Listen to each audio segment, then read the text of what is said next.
Top quality और consistent performance के लिए सिर्फ सिल्वर पंप नाम याद रखना।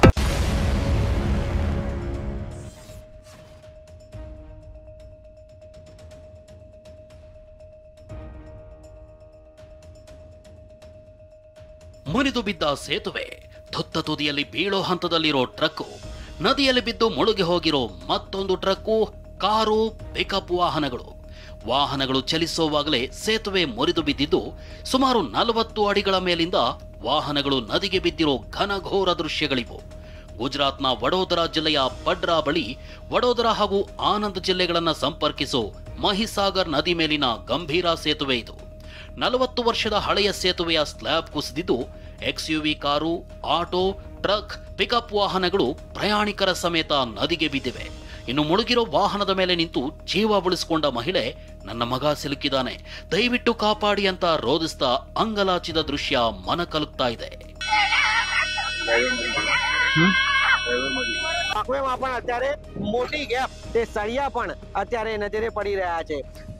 અત્યારે જો ದ್ವಿಚಕ್ರಿ ವಾಹನ ಈ ಎರಡೂ ದೃಶ್ಯಗಳನ್ನ ಸರಿಯಾಗಿ ನೋಡಿ. ಇದೇ ಗುಜರಾತ್ನ ಗಂಭೀರ ಮುಜಪುರ್ ಸೇತುವೆಯ ದೃಶ್ಯಗಳಿವು. ಈ ಅನಾಹುತ ನಡೆಯುವುದಕ್ಕೂ ಕೇವಲ 3 ತಿಂಗಳು ಮುನ್ನ ಅಧಿಕಾರಿಗಳಿಗೆ ಎಚ್ಚರಿಸಲಾಗಿತ್ತು. ಕುಸಿಯುವ ಹಂತದಲ್ಲಿದ್ದ ಬಿರುಕು ಬಿಟ್ಟ ಗಂಭೀರ ಸೇತುವೆಯ ದುಸ್ಥಿತಿ ಬಗ್ಗೆ ಏಪ್ರಿಲ್ನಲ್ಲಿ ಗುಜರಾತ್ನ ಸ್ಥಳೀಯ ಮಾಧ್ಯಮ ವರದಿ ಮಾಡಿತ್ತು. ಆದ್ರೂ ಸರ್ಕಾರ ಮತ್ತು ಅಧಿಕಾರಿಗಳು ಘೋರ ನಿರ್ಲಕ್ಷ್ಯ ತೋರಿದ್ರಿಂದಲೇ ಇದೀಗ ಅಮಾಯಕ ಜೀವಗಳು ಬಲಿಯಾಗಿವೆ. લગભગ 3 થી 4 જેટલા લોકોની બોડી અત્યારે પણ નીકળી છે. આગળ પણ 1 થી ಮೈಸೂರಿನಲ್ಲಿ ಹಠಾತ್ ಹೃದಯಾಘಾತಕ್ಕೆ 28 ವರ್ಷದ ಯುವಕ ಬಲಿಯಾಗಿದ್ದಾನೆ. ಚಾಮರಾಜ ಮೊಹಲ್ಲಾ ನಿವಾಸಿ ದರ್ಶನ್ ಚೌಧರಿ ಹಾರ್ಟ್ ಅಟ್ಯಾಕ್ ನಿಂದ ಉಸಿರು ಚೆಲ್ಲಿದ್ದಾನೆ. ಮೃತ ದರ್ಶನ್ ಚೌಧರಿ ಮೈಸೂರಿನ ದೇವರಾಜ ಮೊಹಲ್ಲಾದಲ್ಲಿ ಬಣ್ಣದ ಅಂಗಡಿಯನ್ನ ಇಟ್ಟಿದ್ದ. ನಿನ್ನೆ ರಾತ್ರಿ ದಿಢೀರ್ ಎದೆ ನೋವು ಕಾಣಿಸಿಕೊಂಡಿದೆ. ಕೂಡಲೇ ಪೋಷಕರು ಮಗನನ್ನ ಆಸ್ಪತ್ರೆಗೆ ಕರೆದೊಯ್ದ್ರು.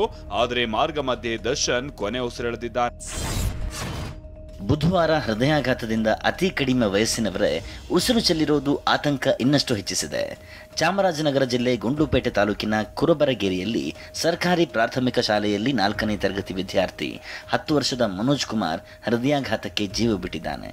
ಪಾಠ ಕೇಳುತ್ತಿದ್ದಾಗ ಕುಸಿದು ಬಿದ್ದು ಮನೋಜ್ ಕುಮಾರ್ ಸಾವನ್ನಪ್ಪಿದ್ದಾನೆ.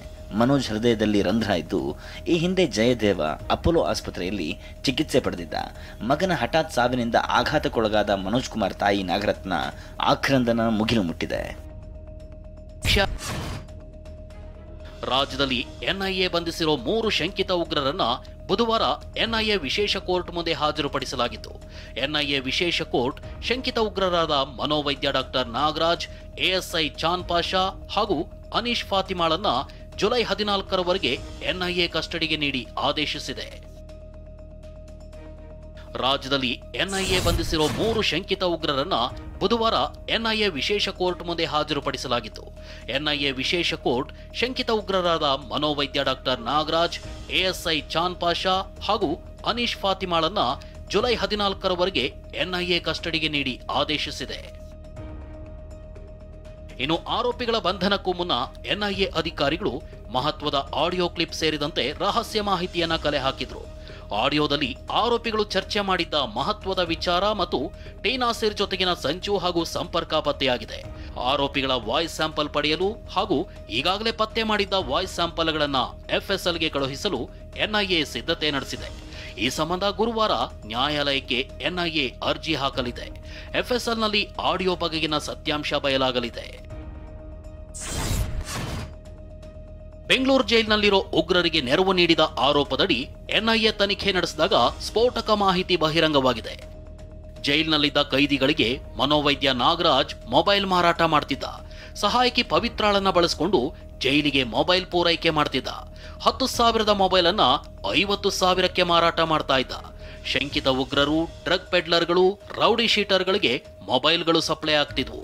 100 ಮಂದಿಗೆ ಮೊಬೈಲ್ ಸಪ್ಲೈ ಮಾಡ್ತಿದ್ದ ವೈದ್ಯ ನಾಗರಾಜ್ ವೈದ್ಯಕೀಯ ಕೆಲಸ ಬಿಟ್ಟು ಮೊಬೈಲ್ ಮಾರಾಟ ಮಾಡೋದನ್ನೇ ವೃತ್ತಿಯಾಗಿಸಿಕೊಂಡಿದ್ದ. ಬೆಂಗಳೂರು ಜೈಲಿನಲ್ಲಿರೋ ಉಗ್ರ ನಾಸೀರ್ ಜೈಲಿನಲ್ಲಿದ್ಕೊಂಡೇ ಹಲವು ಉಗ್ರ ಚಟುವಟಿಕೆಗಳನ್ನ ನಡೆಸಿದ್ದಾನೆ. ಜೈಲಿನಲ್ಲಿದ್ಕೊಂಡೇ ಯುವಕರ ತಂಡವನ್ನ ತಯಾರು ಮಾಡ್ತಿದ್ದ ನಾಸೀರ್ ಅವರನ್ನ ಇಂಥ ಉಗ್ರ ಚಟುವಟಿಕೆಗಳಿಗೆ ಬಳಸಿಕೊಳ್ತಾ ಇದ್ದ ಎನ್ನಲಾಗಿದೆ. ಟಿ ನಾಸೀರ್ ದಕ್ಷಿಣ ಭಾರತದಲ್ಲಿ ನಡೆದ ಹಲವು ಸ್ಫೋಟಗಳ ಹಿಂದಿನ ಮಾಸ್ಟರ್ ಮೈಂಡ್ ಆಗಿದ್ದಾನೆ. 2008ರ ಸರಣಿ ಬಾಂಬ್ ಸ್ಫೋಟ, ಮಂಗಳೂರಿನಲ್ಲಿ ಕುಕ್ಕರ್ ಬಾಂಬ್ ಸ್ಫೋಟ, ಶಿವಮೊಗ್ಗದಲ್ಲಿ ಉಗ್ರ ಚಟುವಟಿಕೆ, ರಾಮೇಶ್ವರಂ ಕೆಫೆ ಬ್ಲಾಸ್ಟ್ ಸೇರಿ ಹಲವು ಕೇಸುಗಳಲ್ಲಿ ಭಯೋತ್ಪಾದಕ ನಾಸಿರ್ ಕೈವಾಡವಿದೆ.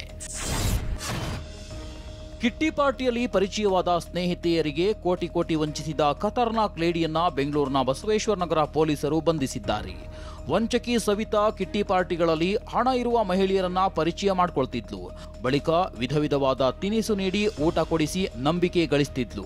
ನನಗೆ ಹಲವು ರಾಜಕಾರಣಿಗಳ ಪರಿಚಯ ಇದೆಯಂತ ಸಿದ್ದರಾಮಯ್ಯ, ಡಿಕೆಶಿ, ಎಂಬಿ ಪಾಟೀಲ್ ರಂತ ಪ್ರಭಾವಿ ನಾಯಕರ ಹೆಸರು ಬಳಸಿ ಗಾಳ ಹಾಕಿದ್ಲು. ನಂತರ ಹಣ ಡಬಲ್ ಮಾಡಿಕೊಡೋದಾಗಿ, ವಿದೇಶದಲ್ಲಿರುವ ಸಂಬಂಧಿಕರಿಂದ ಹೂಡಿಕೆ ಮಾಡಿಸುವುದಾಗಿ ಹಣ ಪಡಿತಿದ್ಲು. ಮಹಿಳೆಯರಿಂದ ತಲಾ 50 ಲಕ್ಷದಿಂದ 2.5 ಕೋಟಿವರೆಗೆ ಹಣ ಪಡೆದು ವಂಚಿಸುತ್ತಿದ್ಲು. ರಾಜಕಾರಣಿಗಳು ಎಂದಿಗೂ ನಿವೃತ್ತರಾಗುವುದಿಲ್ಲ ಅಂತ ಆಗಾಗ್ಗೆ ಹೇಳಲಾಗ್ತದೆ. ಆದ್ರೆ ಕೇಂದ್ರ ಗೃಹ ಸಚಿವ ಹಾಗೂ ಬಿಜೆಪಿಯ ಪ್ರಮುಖ ನಾಯಕನಾಗಿರೋ ಅಮಿತ್ ಶಾ ತಮ್ಮ ನಿವೃತ್ತಿಯ ಪ್ಲಾನ್ ಬಗ್ಗೆ ಆಸಕ್ತಿಕರ ಮಾಹಿತಿಗಳನ್ನ ಬಹಿರಂಗಪಡಿಸಿದ್ದಾರೆ. ಗುಜರಾತ್ನ ಅಹಮದಾಬಾದ್ನಲ್ಲಿ ನಡೆದ ಸಹಕಾರ್ ಸಂವಾದ ಕಾರ್ಯಕ್ರಮದಲ್ಲಿ ಮಾತನಾಡಿದ ಅವರು, ರಾಜಕೀಯ ನಿವೃತ್ತಿಯ ಬಳಿಕ ನನ್ನ ಉಳಿದ ಜೀವನವನ್ನ ವೇದಗಳು, ಉಪನಿಷತ್ತುಗಳು ಮತ್ತು ಸಾವಯವ ಕೃಷಿಯನ್ನ ಅಧ್ಯಯನ ಮಾಡಲು ಮೀಸಲಿಡುವುದಾಗಿ ತಿಳಿಸಿದ್ದಾರೆ. ಟೀಂ ಇಂಡಿಯಾ ಯುವ ವೇಗಿ ಹಾಗೂ ಆರ್ಸಿಬಿ ತಂಡದ ಯಶ್ ದಯಾಳ್ ವಿರುದ್ಧ ಯುವತಿ ಲೈಂಗಿಕ ಕಿರುಕುಳ ಆರೋಪ ಮಾಡಿದ್ದು ಎಫ್ಐಆರ್ ಕೂಡ ದಾಖಲಾಗಿದೆ. ಇದೀಗ ಲೈಂಗಿಕ ಕಿರುಕುಳದ ಆರೋಪ ಮಾಡಿದಂತಹ ಮಹಿಳೆಯ ವಿರುದ್ಧವೇ ದಯಾಳ್ ದೂರು ದಾಖಲಿಸಿದ್ದಾರೆ. ಘಟನೆ ಬಗ್ಗೆ ಯಶ್ ದಯಾಳ್ ಮೌನ ಮುರಿದಿದ್ದು, ತನ್ನ ವಿರುದ್ಧ ದೂರು ನೀಡಿರುವಂತಹ ಯುವತಿಯೇ ತನ್ನ ಐಫೋನ್, ಲ್ಯಾಪ್ಟಾಪ್ ಕದ್ದಿದ್ದಾರೆ, ನನ್ನಿಂದ ಲಕ್ಷಾಂತರ ರೂಪಾಯಿಗಳನ್ನು ಪಡೆದಿದ್ದಾಳೆ ಅಂತ ಉತ್ತರ ಪ್ರದೇಶದ ಪ್ರಯಾಗ್ರಾಜ್ನ ಖುಲ್ದಾಬಾದ್ ಪೊಲೀಸ್ ಠಾಣೆಯಲ್ಲಿ ಪ್ರತಿ ದೂರು ದಾಖಲಿಸಿದ್ದಾರೆ.